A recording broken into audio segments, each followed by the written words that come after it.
Chaque jour, avec son ASBL, Marie-Rose capture des chats errants. On la retrouve chez Chantal. Avec ses 2 cages, une boîte de sardines et un peu de patience, elle est là pour ces 2 chats abandonnés afin de les stériliser.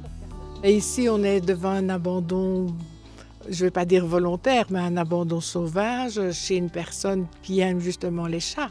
Et donc, du coup, cette personne s'est occupée de les nourrir, mais ne peut pas prendre en charge les frais de stérilisation. Et donc, voilà, elle a fait appel à sa commune qui intervient donc dans ces frais et nous allons donc faire le nécessaire pour que ces petits animaux soient mis en ordre.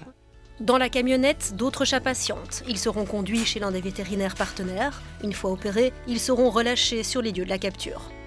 Parce qu'ils connaissent le quartier, ils ont leur habitude et surtout ils sont bien pris en charge par les personnes.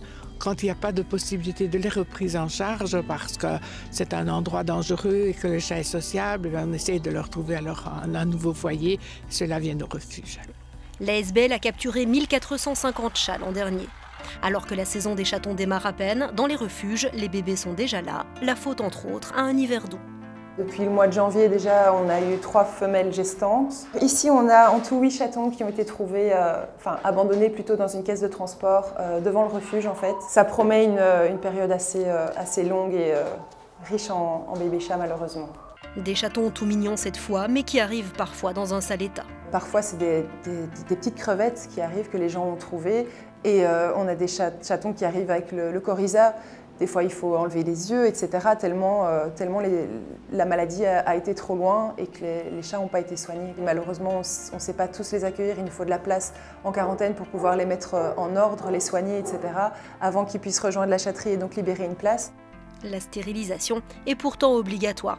Il faut savoir qu'une chatte peut avoir ses chaleurs toutes les 3 semaines, qu'elle peut avoir jusqu'à 8 chatons, que des chatons peuvent se reproduire à partir de 6 mois, voire moins encore. Donc par exemple ici, on a une petite idée, hein, un couple de chats, en 4 ans par exemple, on peut aller jusqu'à 20 000 chatons. Le coût de l'opération peut constituer un frein.